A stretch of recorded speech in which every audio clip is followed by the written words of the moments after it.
going on, chicken friends? It's Donna Little from the Coop Scoop, and I'm out here in the chicken coop hanging out with my little babies. They're 2 weeks old today, and they're getting so many feathers on their wings, and they're starting to fly around and act like little crackheads. And I have had so many people ask the question, what do you do to make your chickens friendly? Or I get comments probably every single day saying, I've never seen chickens so friendly and so sweet, and mine don't trust me. I can't even come near mine. How do you make that happen? And somebody asked me a couple of weeks ago if I would make a video about it, and I'm finally getting around to doing that. So normally when I get chickens, it's from a hatchery, and I get them when they're little bitty and newly hatched. I do have 3 that I got as one was an adult and the other 2 were just coming into maturity. So just don't mind that. In the background, that's Zadie announcing that she's going to go lay an egg. But the 3 of them, they were a little bit more difficult, a little bit more of a challenge because they'd never been handled. They came from a breeder, and so it took a while to gain their trust. Actually, one of them still doesn't want anything to do with me, and that's okay. Eventually, one day she will come around. It has been a while, but I know that it'll happen. Now, when I get new chicks, this is going to maybe sound a little backwards from what you're used to. Like if you have gotten a puppy in the past or kittens in the past, your natural thing you want to do is hold them and form a bond with them and spend time with them. But with chicks, you have to remember they're prey animals, so anytime you're coming at them and you're reaching down and you're trying to pick them up, they instinctively feel like that is a danger to them. So you have to keep that in mind. It's nothing personal when they run from you. And if you're 2 and 3 weeks in to owning these chicks and you're thinking to yourself, I handle them every day and every single day they run from me, you might want to just let things happen on their terms. And that is how I always handle chicks. I probably did not pick these chicks up other than to get them out of the box when I first brought them home for a good week. I don't think I picked them up until I brought them outside. They were 5 days old the first time I brought them outside, so I had to pick them up to bring them outside. But in the meantime, I always have a brooder set up that I can sit down with them in. If you can't do that, or you don't have a brooder type of situation, you already have one built where you can't, try to create a space where you can sit down on the ground with them and allow them to come to you. I spend the first few days going into the brooder several times a day, and I just sit there. I don't try to pick anybody up. I don't try to handle them. I just leave them alone, and I just become part of the brooder, and they start to realize I'm not threatening to them. I'm not doing anything scary, and we start to passively build the trust like that. When they get to the point where they trust you enough to come and start hopping up onto your legs, and they will. And one of the ways that you can also sort of encourage that is I'll lay a towel across my lap and I'll put their food, I'll just sprinkle it on the towel, and they'll start to come to you and eat the food off of your lap, and that'll help to gain their trust. Some of them literally are just going to, like Charlotte, if you watch my channel, you know who she is. She was one of those chicks that, from the day I brought her home, she was just all over me. Most chicks aren't going to be like that. They're going to just innately have a distrust of anything that is not one of them or a mama hen if they have a mama hen. So that is just their instinct, and it's there for a good reason. So just take things slow. If they start to come to me and get up on my legs and, we've gained that little bit of trust, I'll attempt to pick them up. If I reach my hand, and I always come from underneath them, not above them, that makes them feel vulnerable. But if I reach my hand toward them and they back away, I leave it alone. I immediately stop. If they allow me to pick them up and I'll put my hand up under, I usually try to let their little legs dangle between my hands or between my fingers, and that usually makes them calm. If they start to struggle and they want away, I put them down. If they don't struggle, I'll hold them as long as they'll sit there, maybe pet them a little bit gently on their chest or on their back, and with my finger. And if they start to want to get away, I put them down. It's all about taking things slow and gaining their trust on their terms to where you become their source of all things good. You are their source of comfort and safety and food and warmth. Anything that a new little chick needs, you are the source of it. But always, always avoid being a source of fear and stress. So that's laying the foundation. If you make it to a couple of months old and they still don't trust you, don't worry about it. You don't have to push things. It's not like you've missed a window of opportunity and it's never going to happen now. If you're new to chicken keeping and you don't know this, when they start to reach maturity, and that's usually 4 to 6 months old, they're going to be much larger at that point.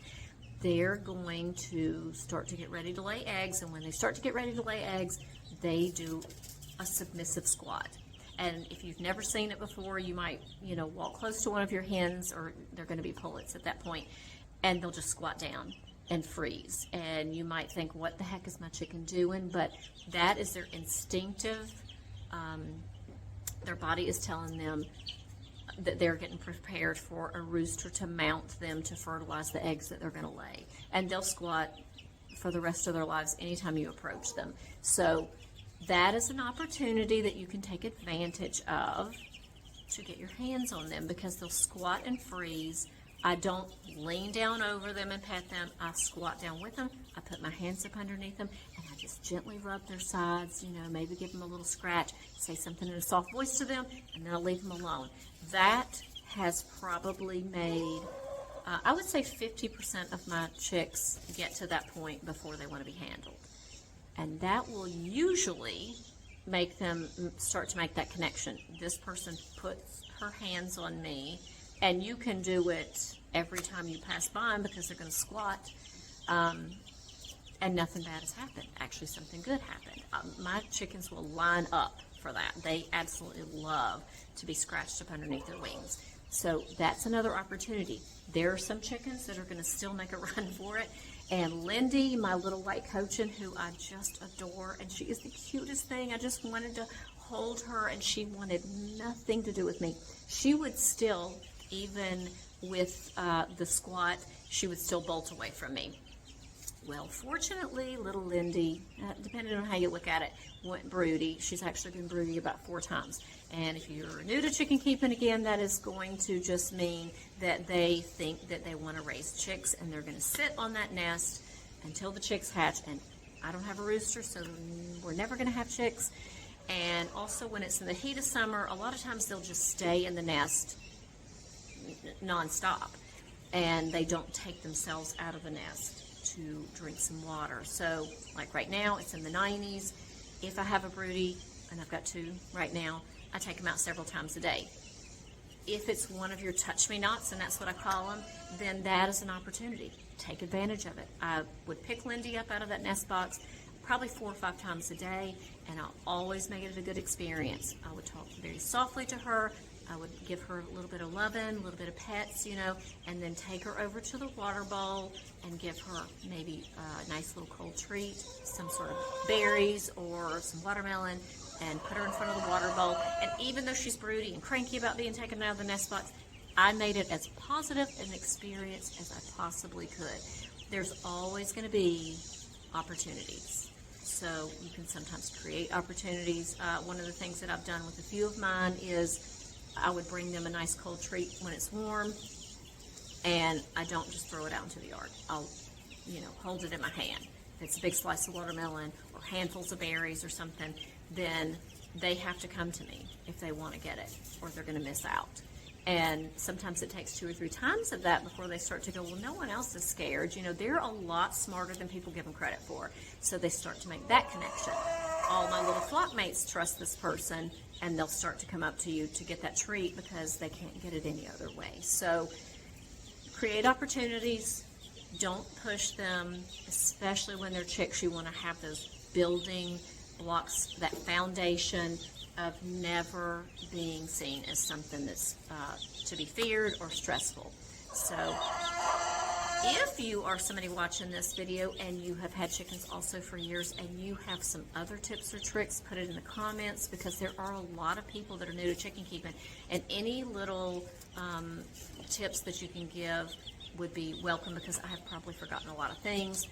More importantly though, and I'll say this very briefly, than how I make my chickens friendly is why I make my chickens friendly. And I'm going to tell you from lots and lots of experience, if your chickens are friendly and they trust you, if you find that one is sick or injured, handling that situation is 1,000 times easier if they trust you.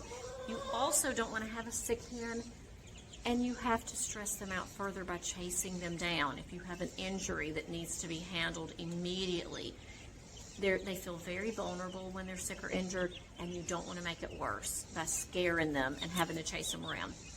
Recently, I had a situation when it was still getting pretty chilly at night where I realized that my chickens had mites. That could have been a lot more difficult of a situation. I ordered some Electro PSP for them, which I highly recommend. One treatment and you're done, but it's a spray. So when they had the mites, it was spring and it was still getting pretty chilly at night. So I did not want, if you don't know, if you can't get your hands on your chickens, then you can always get your hands on them when they're on the roost bar, because they can't see well at night. If I had to treat them all at night, it would have been stressful for them, period, because they're roosting and all of a sudden you're disturbing them, but also because it was going to be pretty chilly that night and I didn't want to have them all sitting up there soaking wet. So I was able to get every single one of my chickens, in the middle of the day where they could dry before they went to roost that night, and treat every single one of them, and without any stress. So, I've had a couple of injuries before. Hazel had bumblefoot. If you know who Hazel is, she's a little cranky girl, but she trusts me 100%. I had to treat her bumblefoot for about 2 weeks. It was an absolute breeze. It would not have been a breeze had she not trusted me, because I've actually had to deal with that in the past. So hopefully a few of these little tips and tricks will come in handy to you, especially if you are looking forward to this new adventure with having chickens for the first time. And just remember to take it slow, let them come to you on their own terms, and try to never make things stressful for them, and you will eventually build that bond. Opportunities are always going to come up for you to work on that. So here comes my best girl right now, Charlotte. She has coffee with me every morning on the porch. She is a spoiled, rotten princess. I hope you guys are enjoying our content, and if you are, please hit that subscribe button. If you haven't already, stick around. We've got a lot more stuff coming up, and I know you're going to want to see my little babies grow up and become big, beautiful hens. Have a great day, guys, and I'll see you in the next video.